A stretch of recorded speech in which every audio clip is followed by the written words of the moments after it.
I am Lane Sullivan, President of Park Cities Republican Women, and it's my honor and privilege to welcome you here today. We have a fantastic program, and I just want to say that this is the first time that we've partnered with the Dallas County Republican Party, and it's a collaborative effort today, and we are so glad to have this opportunity to work with the Dallas County Republican Party.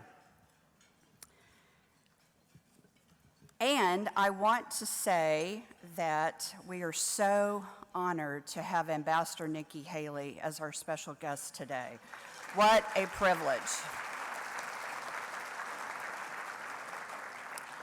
And I'm going to do a little aside here because Ambassador Haley, I was at the Turning Point USA event this summer where you spoke to 1,000 young women at the Dallas Hyatt Regency and inspired them with your message.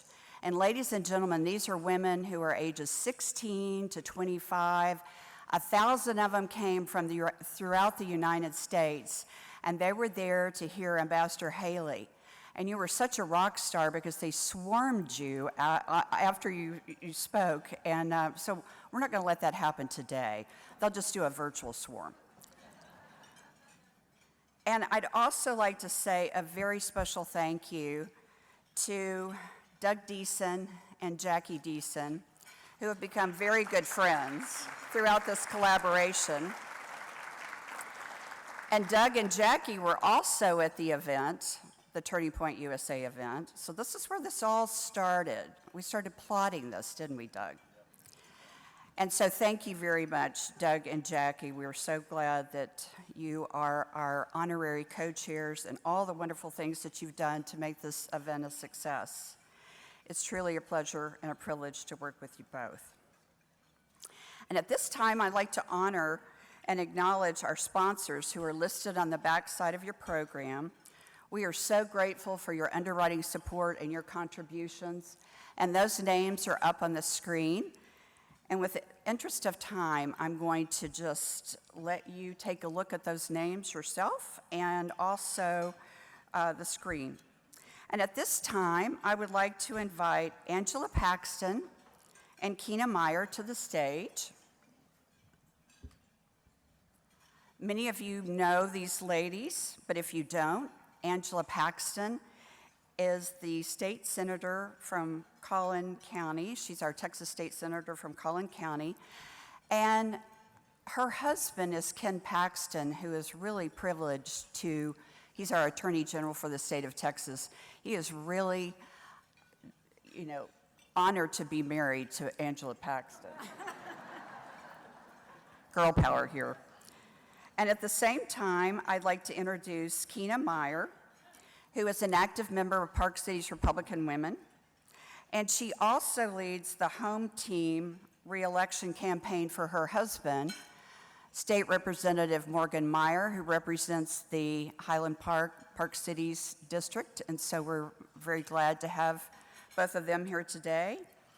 And at this time, Angela is going to lead us in a prayer and then sing the national anthem. And then Keena will lead us in the Pledge of Allegiance to both the flags. Ladies? Well, thank you, Lane. And when I speak to Ken next, I'm going to remind him that he's honored to be married to me. Because it's almost Christmas time. It's a good inspiration, right? So, but I'm very honored to be here with you today, to be among so many family and friends. I say family because my son's actually visiting from San Francisco. He's back in the land of freedom for a little while for Thanksgiving. But I know we've all just finished having time, I hope, with people that we love. And what a great way to kick off this holiday season, whatever that might be for you, whatever your faith background is. I think we can all agree that it's a time to be thankful and a time to be generous and a time to remember our blessings. And so as we begin our day today and time together, would you bow your head with me as we invite the Lord's blessing? Dear Father in heaven, thank you for the opportunity to gather together with people who are dear to us. Lord, you know our hearts. You know we aren't perfect. You know that sometimes we miss the mark. But Lord, as we are here today, we pray that you would inspire us to aspire to all that is good and great about what it means to be an American, what it means to be a Texan. Lord, we're so honored to have Ambassador Nikki Haley with us today.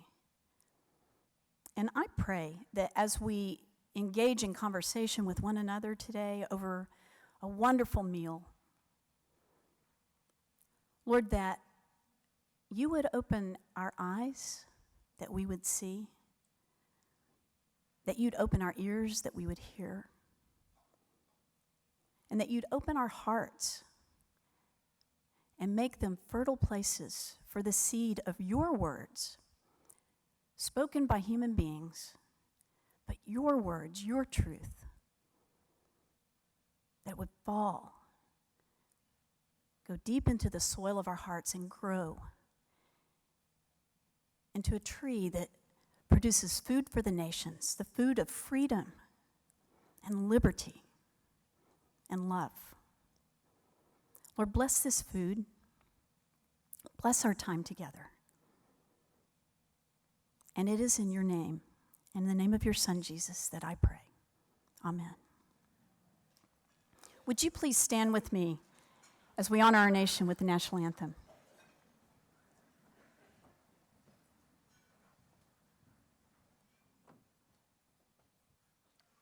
Oh, say, can you see by the dawn's early light what so proudly we hailed at the twilight's last gleaming, whose broad stripes and bright stars through the perilous fight were the ramparts we watched, were so gallantly streaming, and the rocket's red glare, the bombs bursting in air, gave proof through the night that our flag was still there. Oh, say, does that star-spangled banner yet wave o'er the land of the free and the home of the brave?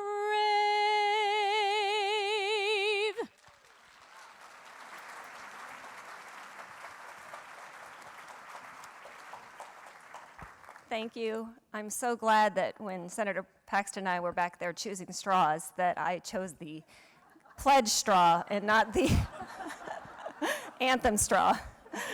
All right, let's start with the U.S. pledge, please. I pledge allegiance to the flag of the United States of America and to the republic for which it stands, one nation, under God, indivisible, with liberty and justice for all. And now the Texas pledge. Honor the Texas flag. I pledge allegiance to thee, Texas, one state, under God, one and indivisible. Thank you.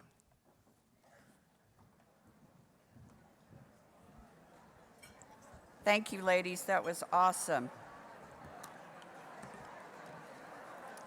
And at this time, I would like to invite Catherine Dalkey up to the stage. Catherine, ladies and gentlemen, if I may have your attention, please.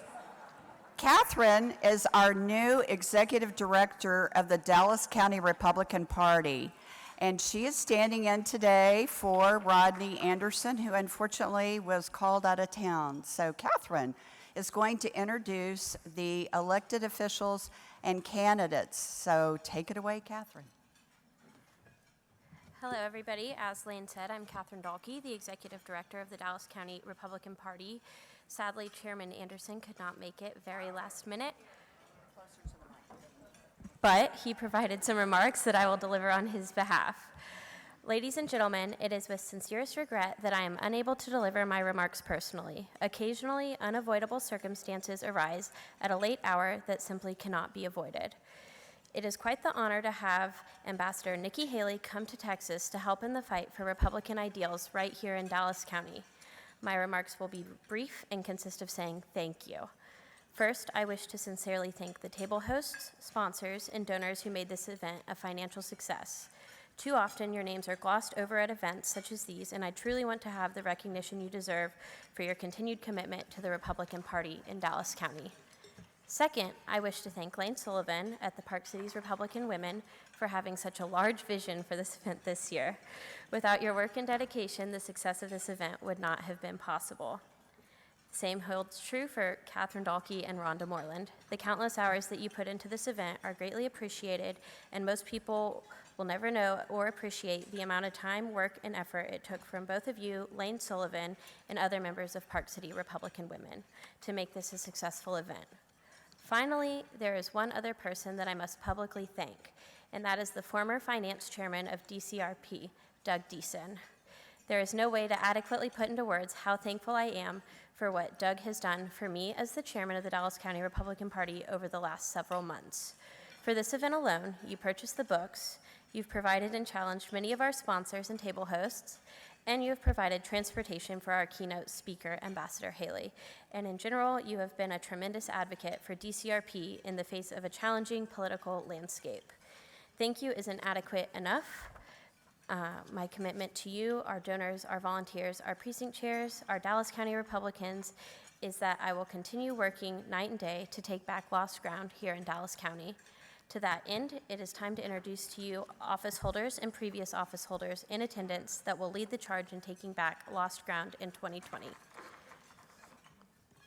Honorable Clint Burgess, Chairman James Dickey, Justice David Evans, the Honorable Don Huffines, former DCRP Chairman Philip Huffines, Commissioner J.J. Koch, the Honorable Linda Koop, Representative Jeff Leach, the Honorable Ann Margolin, Adam McGill, Representative Morgan Meyer, the Honorable Tyncee Miller, the Honorable Tom Novak, Representative Tan Parker, Senator Angela Paxton, Chairman Mark Reed, Representative Matt Shaheen, Senator Florence Shapiro, the Honorable Beth Van Dyne, the Honorable Chuck Vanover, and Justice Bill Whitehill. Thank you for being here, and we look forward to your continued support.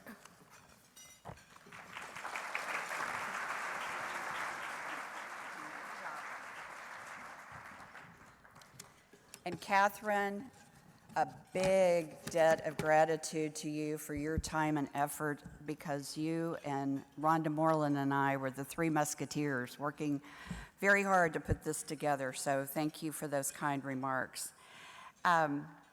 At this time, you can enjoy the rest of your lunch. We're going to take a 10-minute intermission, and then I'll be back up here to introduce our formal program. So enjoy your conversation and enjoy the rest of your lunch.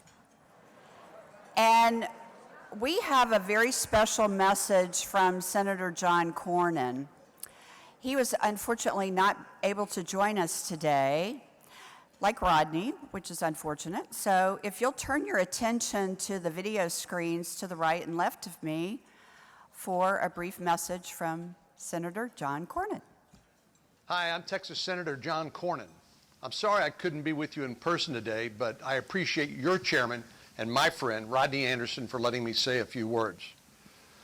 Under President Trump, the last few years have been the busiest and most successful during my time in the Senate. We've confirmed more than 150 new federal judges, including 20 right here in Texas, and 2 Supreme Court justices. We've rolled back Barack Obama's job-killing regulations, reformed our broken tax code, and restored our military readiness. But we can't keep this going if we surrender the White House and the Senate to Elizabeth Warren and Chuck Schumer. Democrats, as you know, have been trying to undo the 2016 election from the very day President Trump stepped into the Oval Office. They pinned their hopes on Bob Mueller, and when that didn't pan out, they had to find another way. Enter Nancy Pelosi and Adam Schiff, who are trying to impeach President Trump.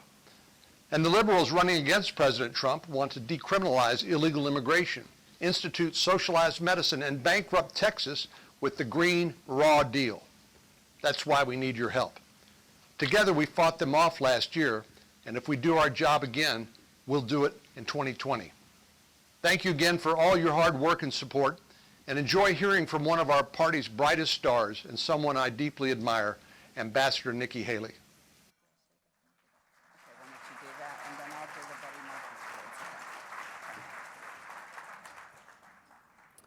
Thank you, Senator John Cornyn. At this time, I would like to introduce Rhonda Moreland, who has a special tribute. Go ahead.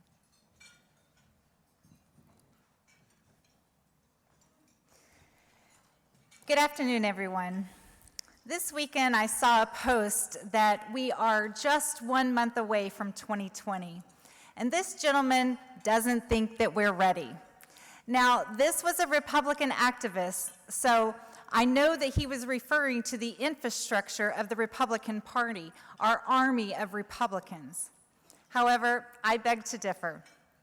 Here in Dallas County, here in North Texas, we are ready.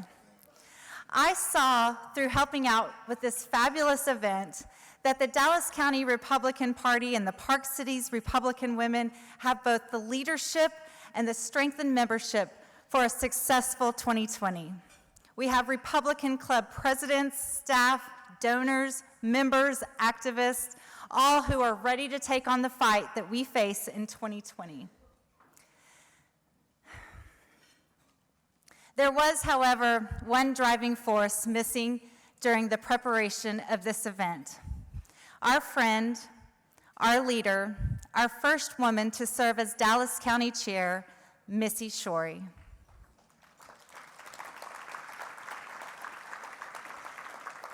Missy would have loved this event. She was passionate about our strength as women and our unique ability to serve as leaders and influencers in our community. So many times when we were preparing for this event, we heard that, what would Missy do?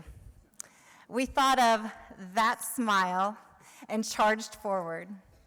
Missy challenged us under her leadership and continues to challenge us in her memory to take on 2020 and make sure that each and every one of us do everything in our power to keep Texas red. Now, ladies and gentlemen, you're being dropped some glasses at your tables, and I am going to, excuse me, ma'am. Hey, handsome, why don't you bring me a glass of that champagne over here? I'm going to have these men and women join me in a toast. Ladies and gentlemen, please raise your glasses and join me in a toast to Missy Shorey.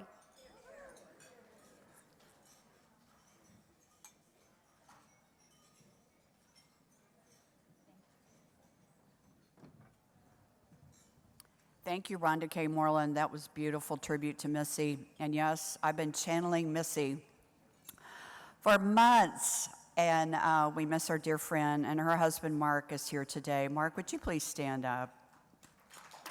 Thank you.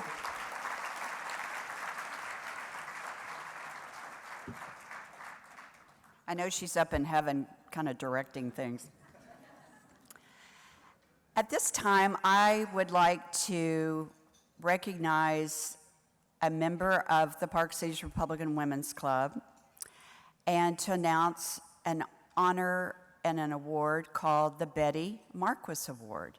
And this is a service award that Park Cities Republican Women gives to an outstanding member who has gone above and beyond anything that's asked of her and volunteers for things that no one even thought about doing. And so this individual who is going to receive the award is a personal friend of mine. She's a board member.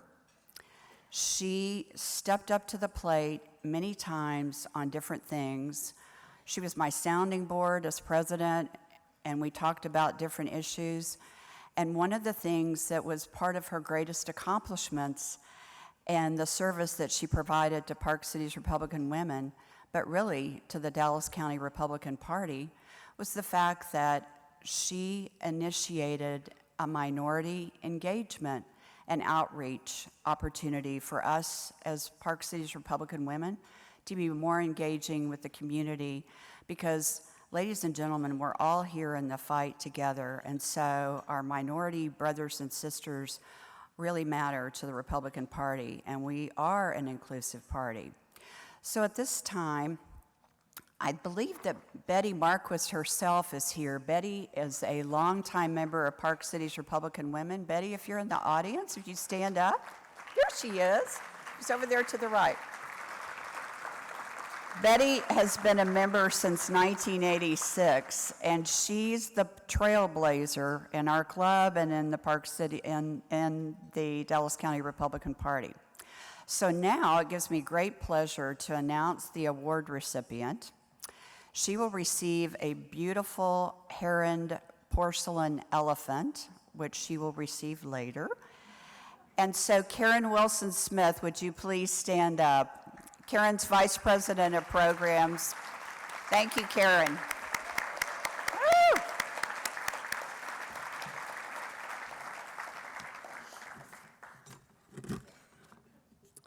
And so now we are on to the heart and soul of our program. In case you haven't noticed, there's a lot of girl power going on here. Sorry, Rodney. Maybe that was the reason why we weren't here. Anyway, I wanted to mention that we have a very special program planned today. So Ambassador Haley is going to deliver formal remarks, and then it'll be followed by a Q&A discussion on topical issues led by our own Jackie Deason. And at this time, I'd like to introduce Jackie and give you a little bit about her background and why she's uniquely qualified to be our moderator today. Jackie is the host of the Jackie Daily Show that airs on the Glenn Beck's The Blaze. Jackie's an attorney with extensive experience in energy, national security, and environmental matters. She served many years as legal counsel to various committees on Capitol Hill. She is a senior fellow at the Texas Public Policy Foundation in Austin, which is an incredible think tank. And so it is my pleasure to introduce Jackie. But before we do that, if you would turn your attention to the video screens to my right and left for a special message about Ambassador Haley and this Stand for America video. Thank you. When South Carolina Governor Nikki Haley was sworn in, she became the state's first female governor. Results are what I promised the people of South Carolina, and results is what I'm determined to give them. Governor Nikki Haley says it is the single largest economic investment in the state's more than 200-year history. Mercedes-Benz vans, full manufacturing right here in Charleston County. It is a great day in South Carolina. $560 million invested, 1,700 jobs right here in Chester County. It's a great win. So the best part of what has happened over the past couple of years is watching all of these jobs not just go into cities, but go into rural South Carolina. Because if you can give a person a job, you take care of a family. And we watched a lot of families get taken care of over the past couple of years. President-elect Trump has asked South Carolina Governor Nikki Haley to be his ambassador to the United Nations, and she's accepted. The daughter of Indian immigrants is considered a rising star in the Republican Party. Haley would be the first woman appointed to Trump's cabinet. Our new ambassador to the United Nations is living proof of the promise of America. For anyone that says you can't get anything done at the UN, they need to know there's a new sheriff in town. There is a new U.S. UN. You are going to see a change in the way we do business. For those that don't have our back, we're taking names. For too long, the Human Rights Council has been a protector of human rights abusers and a cesspool of political bias. If for any reason North Korea attacks the United States or our allies, the U.S. will respond, period. She's so tough and she's so consistent. And you just know you're not going to move her. The Americans just said we want our embassy in the capital, and that capital is Jerusalem. America will put our embassy in Jerusalem. That is what the American people want us to do. And it is the right thing to do. No vote in the United Nations will make any difference on that. What we witnessed here today in the Security Council is an insult. It won't be forgotten. Standing her ground, UN Ambassador Nikki Haley making it clear. I will not shut up. Rather, I will respectfully speak some hard truths. Haley shows us what American foreign policy looks like with the spine. Some people say there's a little too much swagger. You know that. I don't think it's swagger. I think it's passion. I am very passionate about defending the United States. As Nikki said, the world is really respecting the United States again.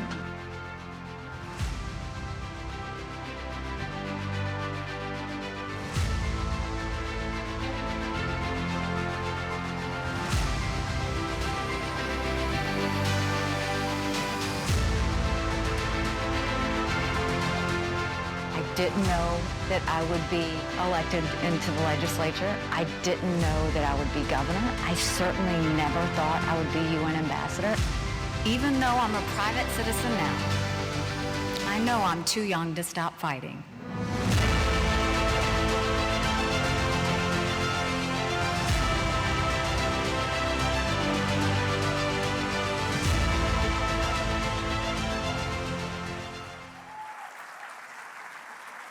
With all due respect, welcome UN Ambassador Nikki Haley.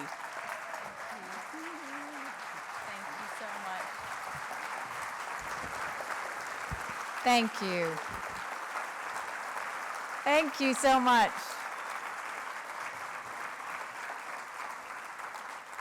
Thank you. It's great to be here in Texas. You know, as governor of South Carolina, I would always refer to South Carolina as mini Texas, because I think we think so much alike. So it's great to be here.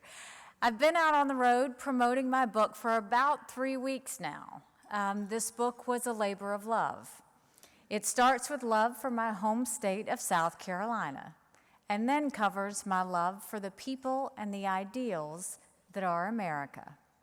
It's a very personal book. It covers some events that were joyful and some that were very painful. Some were even too painful to remember and write about.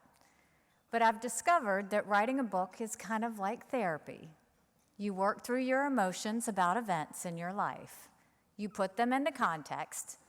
You understand them a little bit better. And if you're lucky, you come out better for it. The book is my story, which means it's a South Carolina story and an American story. I was born the child of Indian immigrants in the 1970s in Bamberg, South Carolina. I grew up a brown girl in a black and white world. My dad wore a turban. He still does to this day. My mom wore a sari. We were outsiders. We stood out. There's a story when I was a little girl that has followed me all of my public life.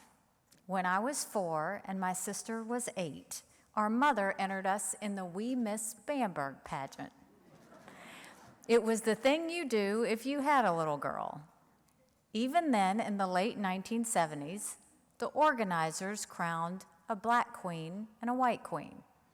Needless to say, judging by our skin color, my sister and I were somewhere in between. The pageant organizers didn't know what to do with us, so they disqualified us and sent us home with a beach ball as a consolation prize.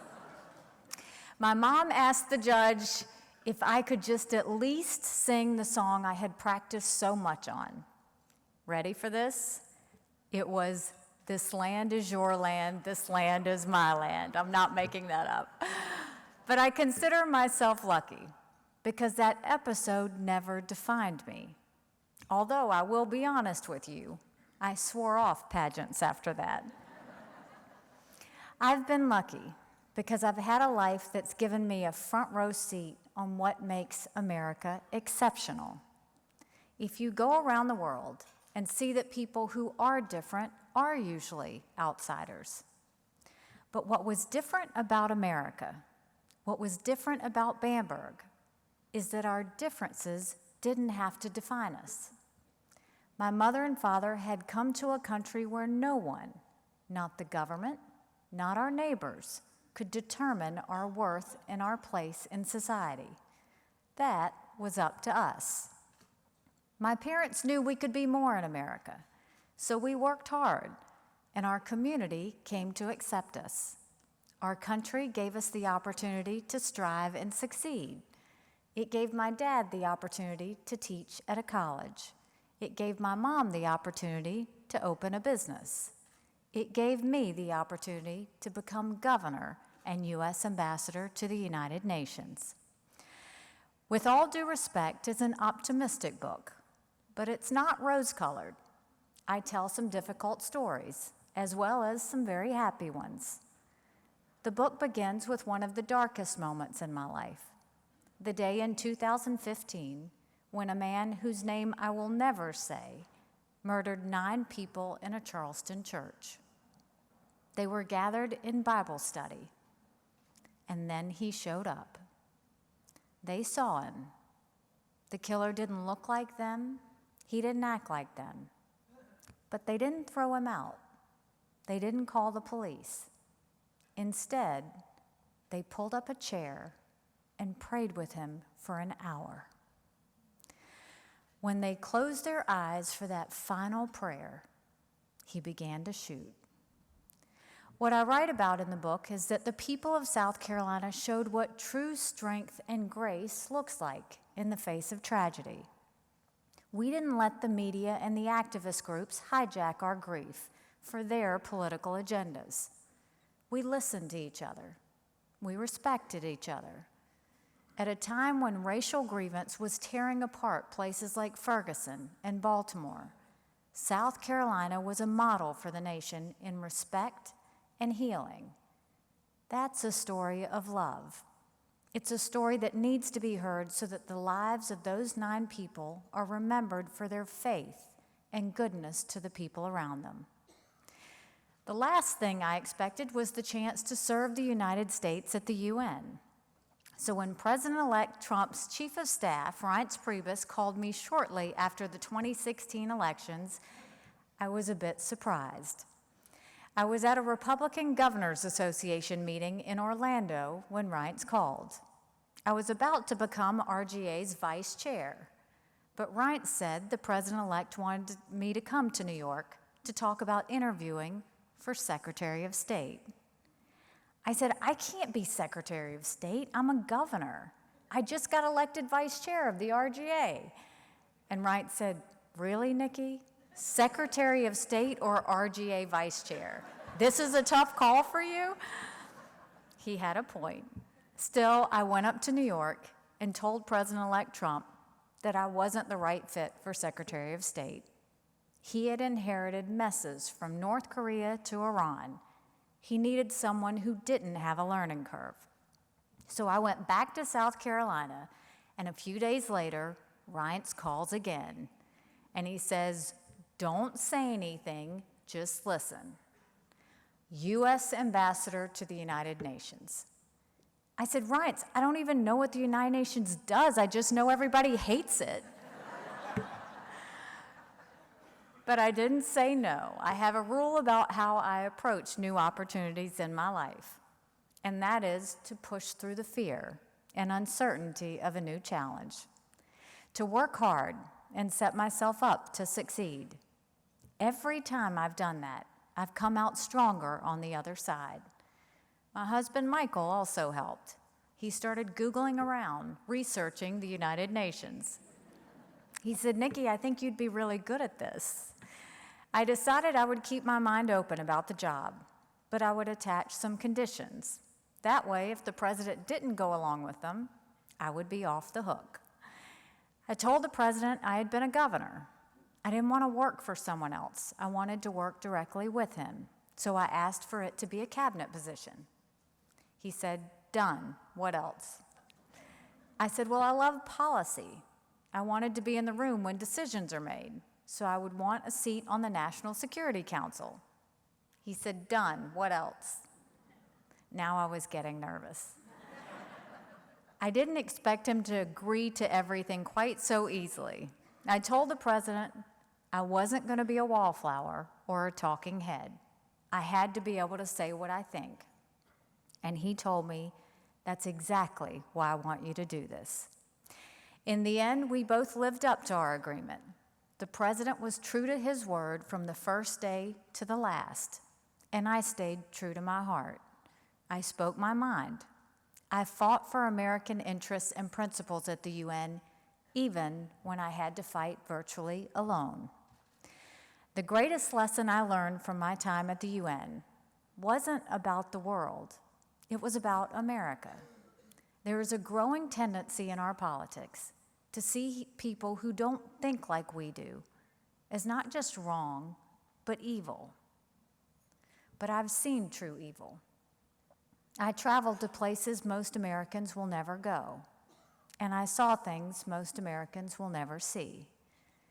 When you've heard a South Sudanese refugee woman tell you about watching soldiers throw her baby into a fire, and when you know she was later forced to eat his flesh, when you've seen Venezuelan families walk in the blazing sun for hours to reach Colombia in order to receive the one meal they might have that day, when you've seen pictures of dead Syrian babies, blue and foaming at the mouth from exposure to chemical weapons, when you've negotiated with representatives of a Chinese regime that is building a surveillance state that would horrify Orwell, when you've seen and done these things, you see just how profound the gifts are that we have received as Americans.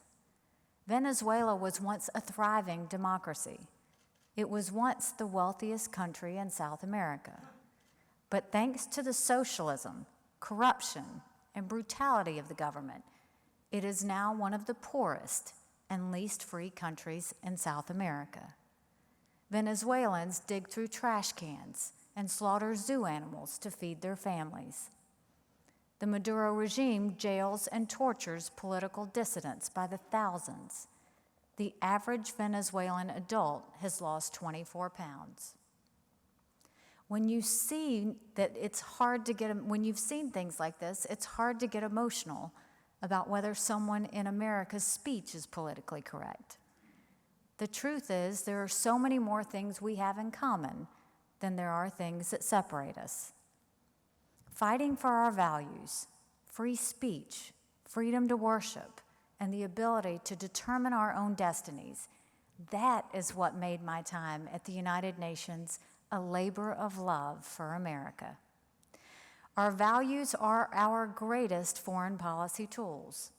All of us, especially the people in this room today, have an obligation to be advocates for the principles of freedom, human dignity, and free markets that have made America great. These are gifts. They are things to be grateful for and to preserve, because they won't preserve themselves. If you don't believe me, I invite you to spend a day in the United Nations Security Council. Some of its most powerful members not only don't share American values, they actively work to defeat them. We must always strive to be a better people and a more perfect union. We can always do better. We can always do more.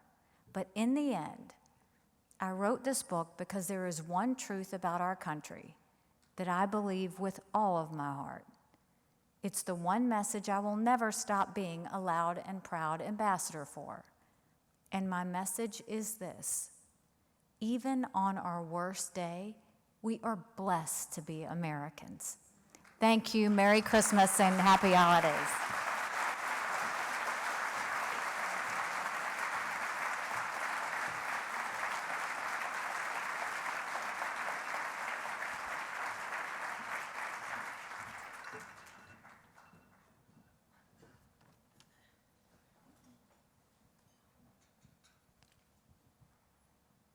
Can you hear me? Excellent. All right. Thank you, President Lane Sullivan and the entire Dallas County Republican women, all of you for making this possible, and honored to be with you today, Ambassador Haley, and all of you. So many friends here in the crowd. It's great to be in a room with a group of girlfriends, and we appreciate you fellas that decided to join us too, so thank you. Quite a lot of guy friends too in the crowd, yes. So Ambassador Haley, you have joked in your book, which I read yesterday, that growing up the child of immigrants from India in rural South Carolina prepared you for being a Republican in New York at the United Nations. I can imagine. So many people didn't know you're the child of immigrants. How do you think that uniquely qualifies you for public service as opposed to the rest of the field you've had to compete against? You know, I think that growing up in that small southern town, being the only Indian family, I remember coming home from the playground after being teased. And I would go to my mom, and she would always say, your job is not to show them how you're different. Your job is to show them how you're similar. And it's amazing how that lesson on the playground played out throughout my life, whether it was in the corporate world, whether it was in as governor or as ambassador, because when you're faced with a challenge, if you first talk about what you agree on, all of a sudden everybody lets their guard down. And then you can go on and tackle the challenge, and it gets you closer to a solution. So, you know, look, my parents reminded my brothers, my sister, and me every day how blessed we were to live in America. And they always said the best way to appreciate your blessings is to give back. And so I think between all of those lessons, it was a good way to learn how to deal with people that were different, but also acknowledge your own differences in a way that you communicate with people to find the similarities. And early in your career, you decided to go from being a legislator to an executive. So from a deliberator to a decider, executives decide. Tell us about that transition. Well, I first actually got involved in politics. I was an accountant in corporate sector and came back home to the family business. And I remember complaining with my mom and saying how hard it was to make $1 and how easy it was for government to take it. And my mom said, don't complain about it, do something about it. I did not know you weren't supposed to run against a 30-year incumbent in a primary. Truly, ignorance is bliss. All I knew was they had way too many lawyers at the State House and they needed one really good accountant. So once I got into the legislature, I threw myself into my work. And in South Carolina, most legislation was passed by a voice vote. All in favor, say aye. All opposed, nay. The ayes have it. But one day, there was a piece of legislation that went across the desk that gave legislators pay raises. All in favor, say aye. All opposed, silence. The ayes have it. Yet to this day, you can't find one legislator that said they voted themselves a pay raise. So I got really upset, went to our Speaker of the House, and I said, this is why the people don't trust us. And the next day I filed a bill that said anything important enough to be debated on the floor of the House or the Senate is important enough to have a legislative vote on the record. My Speaker pulled me aside and he said, put the bill away. We don't need to have it. We will decide what the public needs to see and what they don't. And I remember going home to my husband saying, if I can't even get legislative votes on the record, what am I doing here? And he said, then fight. So I went around the state of South Carolina and said, did you know of all the bills passed in the House, only 8% are on the record? Did you know of all the bills passed in the Senate, only 1% was on the record? So if you didn't know how your House member voted 92% of the time, if you didn't know how your senator voted 99% of the time, how did you know who to vote for when you went to the polls? And the people of South Carolina were shocked. To put this all into perspective, my first year in office, I was chairman of the freshman class. My second year, I was majority whip. My third year, I was put on a powerful business committee. And my fourth year, I was subcommittee chair of banking. The year that I wouldn't put the bill away, they stripped me of everything. I could go to the well and no one would hear me speak. I could file a bill and no one would co-sponsor. So I ran for governor.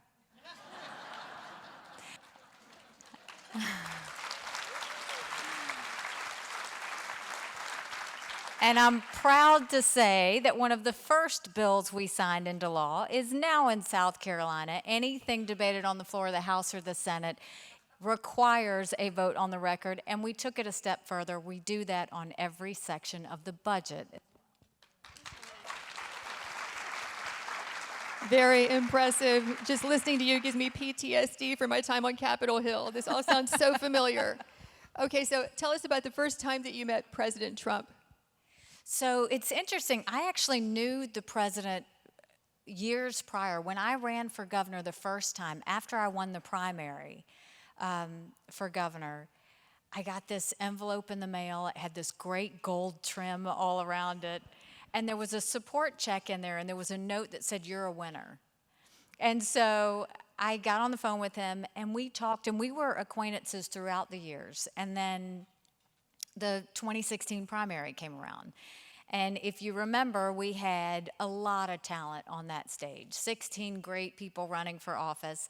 I put my name behind a different person, and it was at that point that the president tweeted, "Nikki Haley is an embarrassment to South Carolina."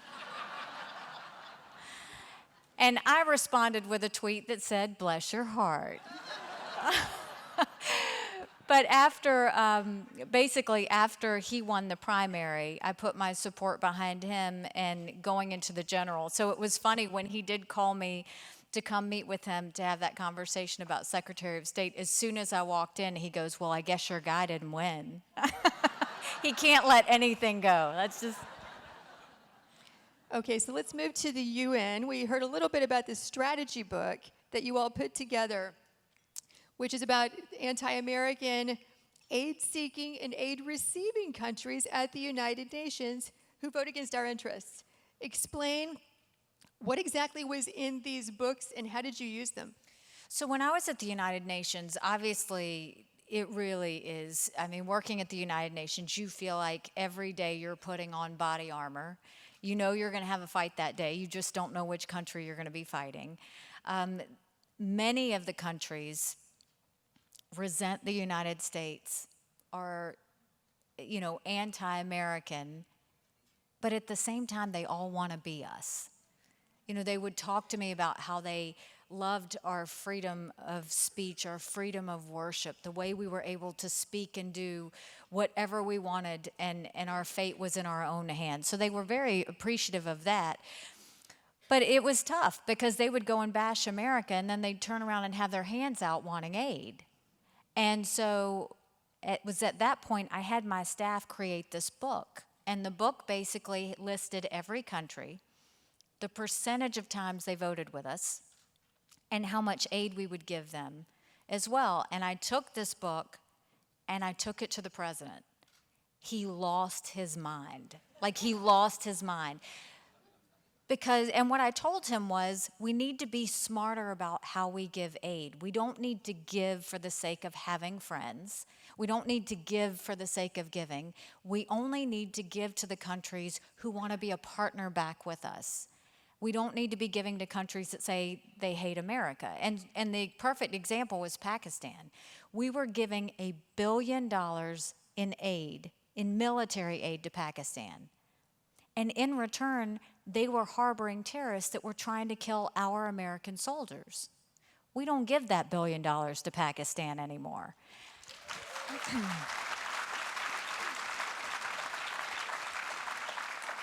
We are the most generous country in the world. We always will be. That's who Americans are at their core. When we see a group of people in need, we've always been there. And I don't think the aid should solely be on a UN vote, but that should be one of the things. We should start to be smarter about who we decide to help. And if they want to be a partner back, we should work with them. If they want to partner with another country, fine. They don't need our money to help do that. Okay, if you're comfortable sharing, what are some of your behind-the-scenes stories at the UN that you think are the most interesting or exciting?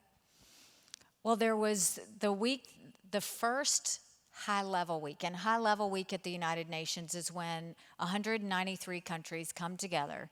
They send their highest officials, to the UN, and every head of state gives their speech on the world stage. And this was President Trump's first time giving his speech and coming for High Level Week. And so I wanted everything to be perfect and ready for him, and I wanted to set him up to be successful.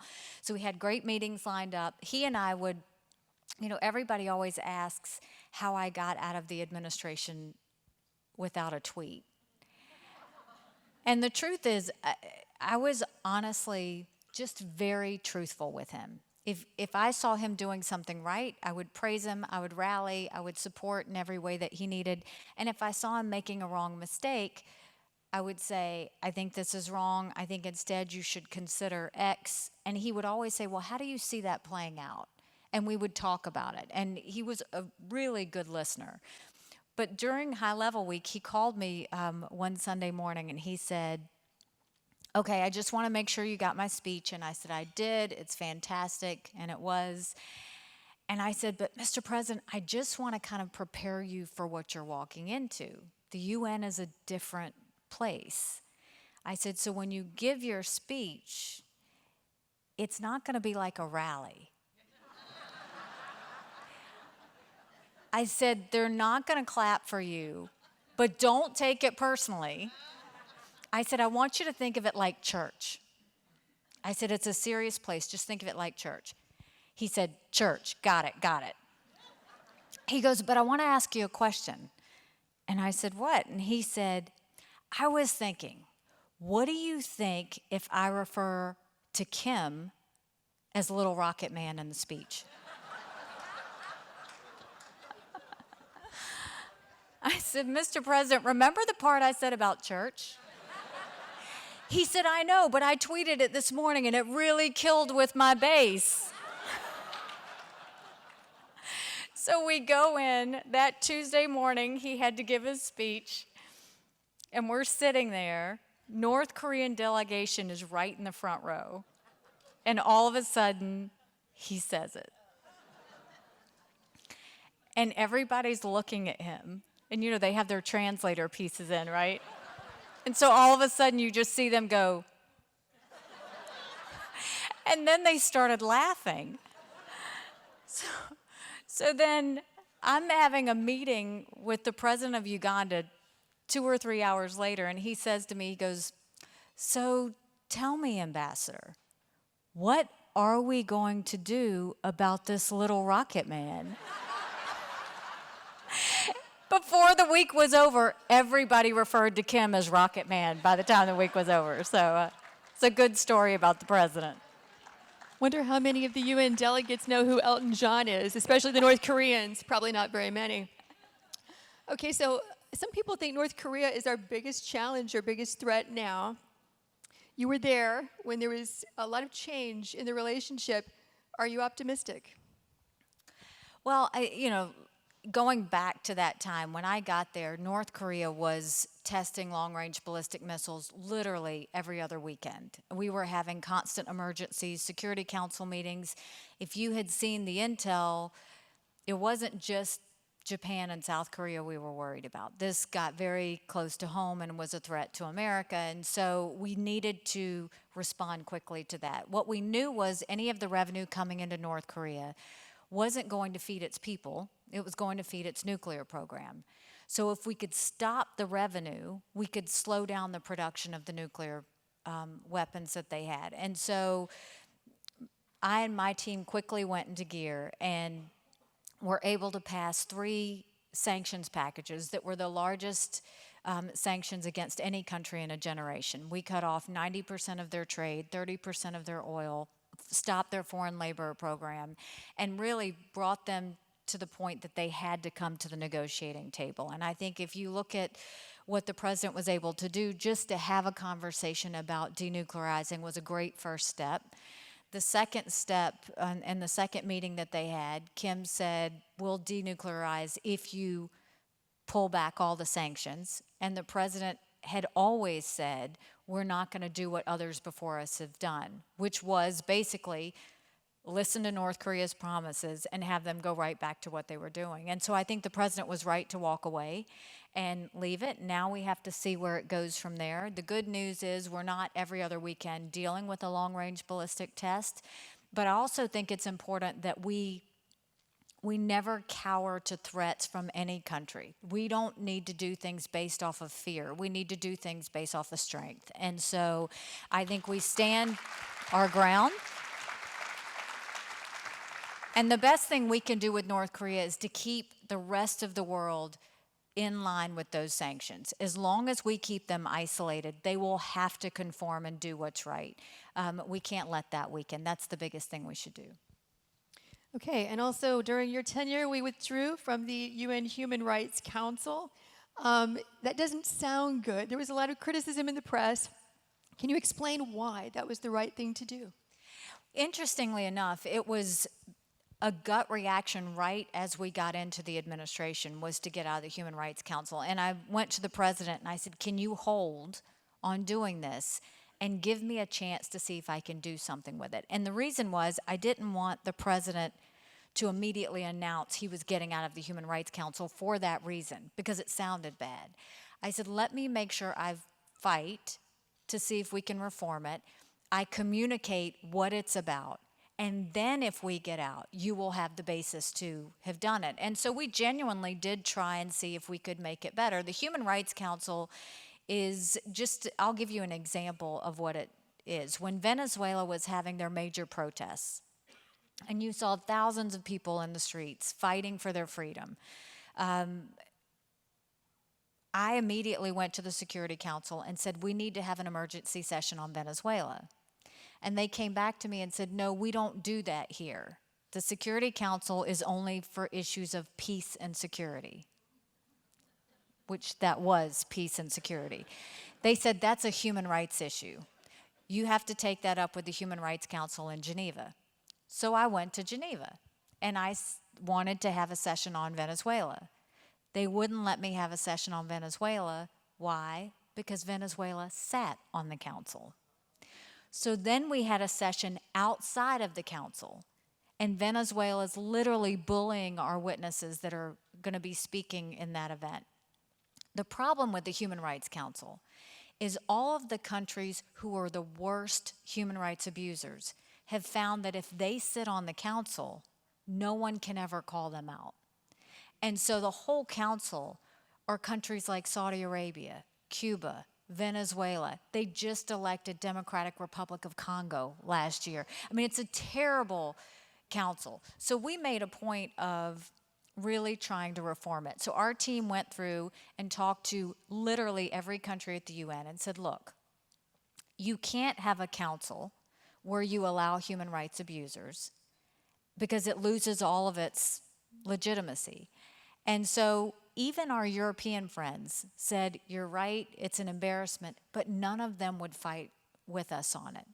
And finally, the Europeans came to us and said, you have to stay on the council because the United States is the last bit of hope we have for the council. And that was really the point where I said, we're getting off, because we didn't need to give credibility to a council that was a farce. And that's when I went to the president and I said, it's time to get out. And so we got out of the Human Rights Council because we don't need a council to fight for human rights. We can fight for human rights every day by using the power of our voice and actions. And so that's why we got out. And yes, does it have the title? Doesn't matter what a title is. It matters what actions come from that. And the Human Rights Council is the biggest joke there ever was. Well, and don't they spend their time criticizing the United States and Israel? They spend most of their time criticizing Israel, not North Korea, not Syria, not Iran, not Venezuela, but they will spend all of their time fighting Israel. Okay, so I'm going to transition to a happier topic. Energy production in Texas and elsewhere. A lot of us here are involved in oil and gas production, and we hope that means that we don't have to deploy 500,000 Americans to the Middle East again to secure an energy supply. Remains to be seen. But when you were at the UN, did you find that the fact we're the #1 producer now gave us a bargaining chip on the world stage? You know, people say that the president hasn't done enough against Russia. This was one of the main things that we did going against Russia, because Russia never wanted us to be energy independent. And the fact that we have become that has been huge, not just against them, but against so many other countries. But think about it. When they recently had the strike against the Saudi tanker just a few months ago, normally we would have seen gas prices go through the roof. Normally we would have all been nervous and anxious about it. We didn't see anything, because we are now getting so dominant when it comes to energy that we're not easily shaken by those things that happen in the world. And so when you look at that, when you look at what's happening in Venezuela, and the fact that we're not shaken by what's happening in that area, all of that goes to show how good our production here is in the United States. It's why it's so important for this next presidential, because every Democrat candidate wants to stop fracking. None of them want us to be as energy independent as we are. And it's every reason to show that we have to continue to be strong. And Texas has been a star on that front.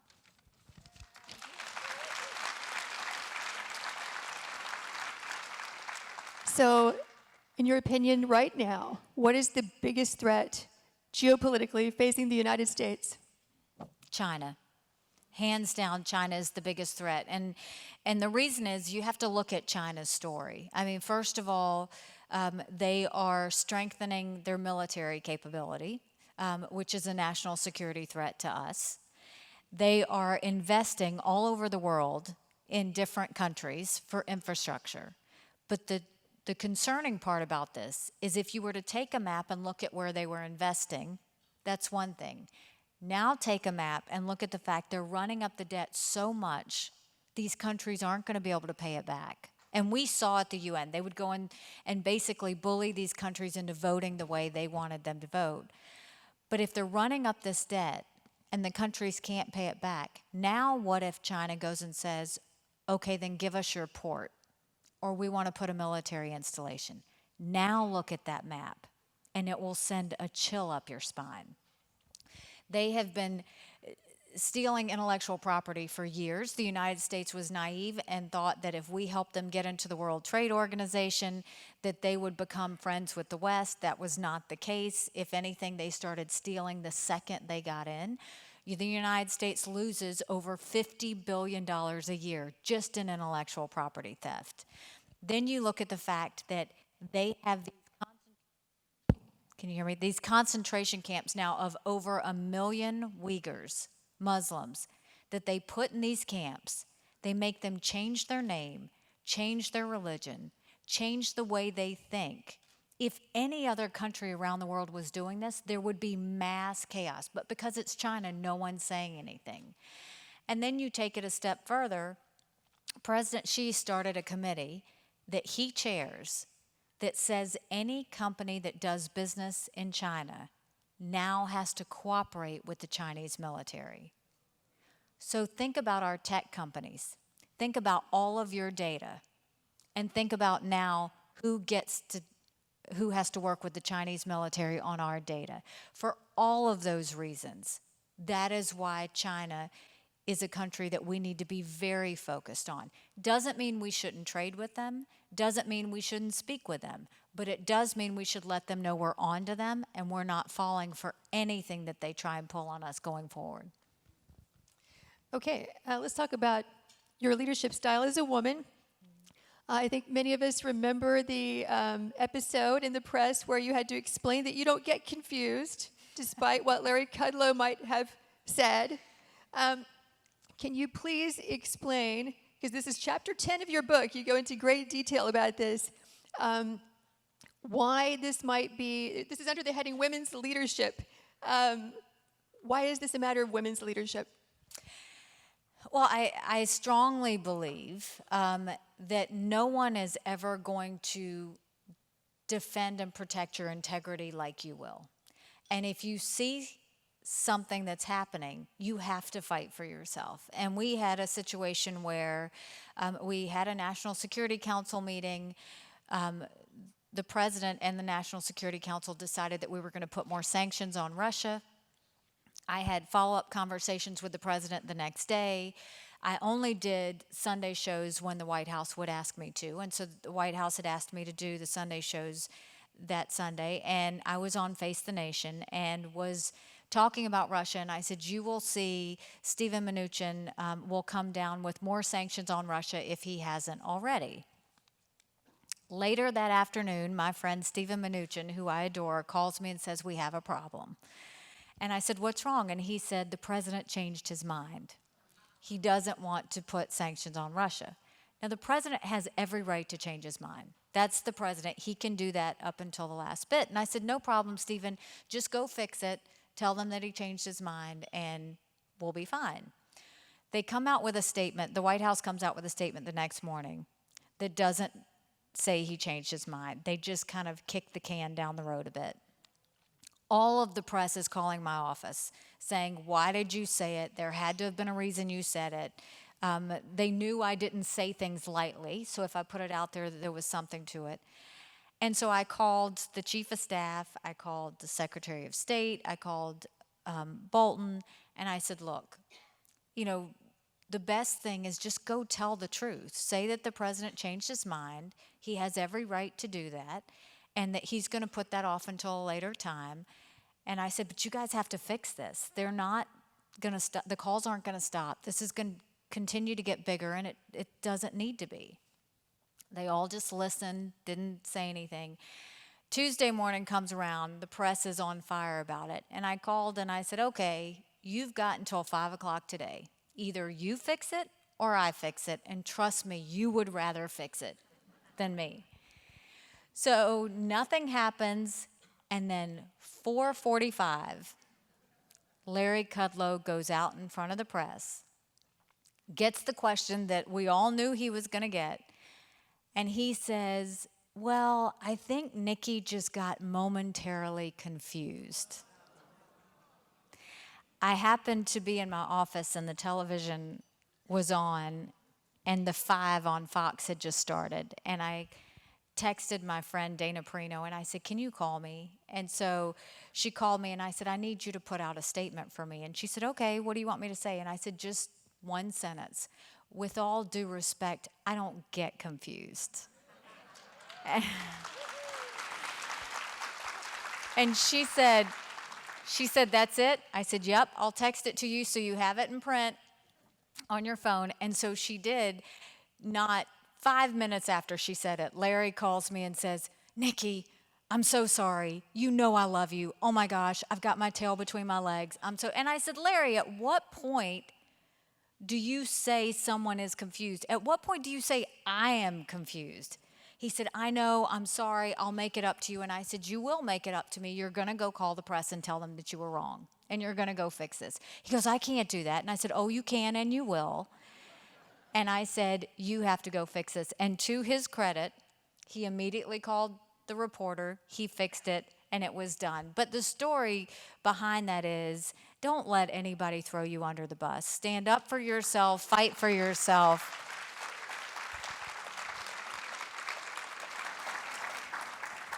So I didn't know until I read your book that you were a working mom in politics, but also your husband deployed while you were serving. Tell us about that.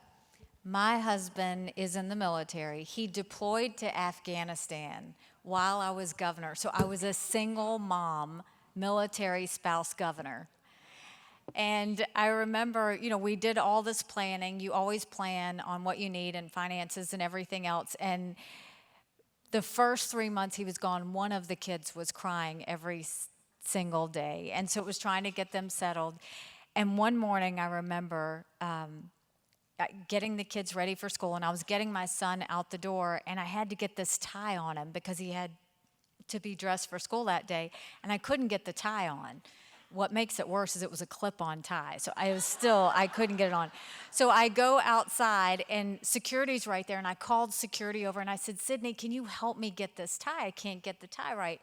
And so he got the tie, kissed my son's cheeks, sent him on his way, and I turn around to go open the door because it had shut, and I was locked out. So I'm sitting in my robe in the front of the governor's mansion, locked out, And I just know at any given time a TV crew is going to ride by. And I'm looking at the security cameras, nobody's paying attention. And all of a sudden the door swings open and it's my daughter and she goes, "Mom, why are you outside in your robe?" And I said, "I got locked out." So she said, "Well, I have to get ready." I helped her get ready, got her out, went on social media, and I said, "What not to do getting locked out of the house while getting your kids out the door?" Didn't think anything of it. Get ready, go out. There's a different security agent. I get in the car and he said, "Governor, I'm sorry you had a tough morning." And I said, "Oh, did you see my social media post?" He said, "No, ma'am, it was on the news." And I look at my phone and my press office is blowing me up saying, "Did you just tweet that you got locked out in your robe?" And I said, "Yes, why?" And he said, "Because the Charleston News wants the footage." And I was like, "No." And so the next thing I know, the Today Show and Good Morning America and CNN, everybody's talking about me getting locked out of the house. And I get an email from my husband, and all it says is, "Really, Nikki?" So, yes. But for any military spouses out there, you know it's a sacrifice on many levels. I've received the signal. We've only got time for one more question. We know we have to do better with Republican suburban women and all suburban women. What are your thoughts on how to win them over to the Republican Party? Well, look, I think that I have long thought that the Republican Party can do better. And the reason I think we can do better is we can't wait for people to come to us. We have to go to them. That's true for minorities. That's true for women. It's true for everyone. Don't wait for them to show up at a Republican meeting.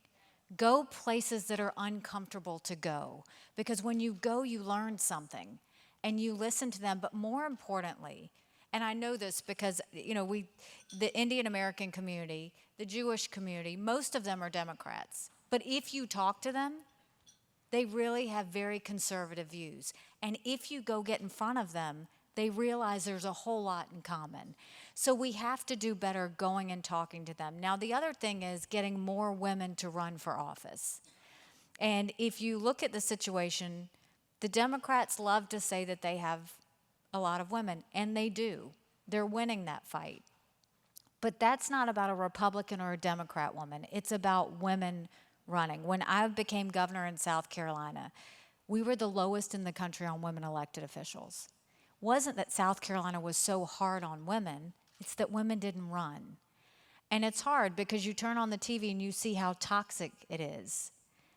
But if anybody can fight that toxicity, if anybody can get through that mess, it's a woman. And so we're 51% of the population. We need to see more women in office. And we need to make sure that we are engaging women as voters, because women are very protective about who they put their name behind, very protective about when they speak out on something, because we're smart. We protect ourselves in that way. We have to do it in a way that we're communicating better with women, that we make it more comfortable. If there's something they don't like, don't beat them up over the head for it. Talk to them about it and engage them. And that's the way that we'll win women at the end of the day. Well, thank you so much. Thank Ambassador you so much. Haley, It's we been are a out pleasure. of time. I know President Lane Sullivan has joined us for a special presentation. Thank you, ladies, so much for that engaging conversation. Don't leave. The ambassador has a special request of us, but I also want to give you two very special gifts. And one commemorates the Keep Texas Red theme, and as we would like to make you an honorary Texan, so why don't you pull those out and show everybody what those are. These boots are made for walking, yeah, so when you return to Texas the next time, you can wear your boots. And then this one is from Representative Morgan Meyer, State Representative Morgan Meyer. This is the Texas flag that flew over the Capitol. and has a very special message in there for you from Morgan Meyer. And on behalf of the Republican Party of Dallas and Park City's Republican Women, thank you. Jackie, I have a gift for you too. Thank you, ladies, very much. Okay, now, since you all are standing, this is perfect. Ambassador Haley would like a selfie. So everybody grab your book and hold it up, and we're going to grab our books, and we're going to take a selfie, and then you all will have a memento of today's activity. So where's our photographer? Okay.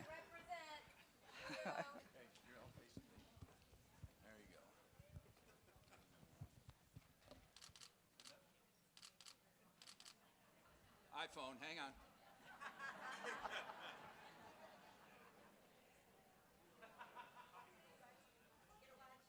Oh, I got a wide shot. There you go. Thank you. Thank you so much. Thank you, ladies.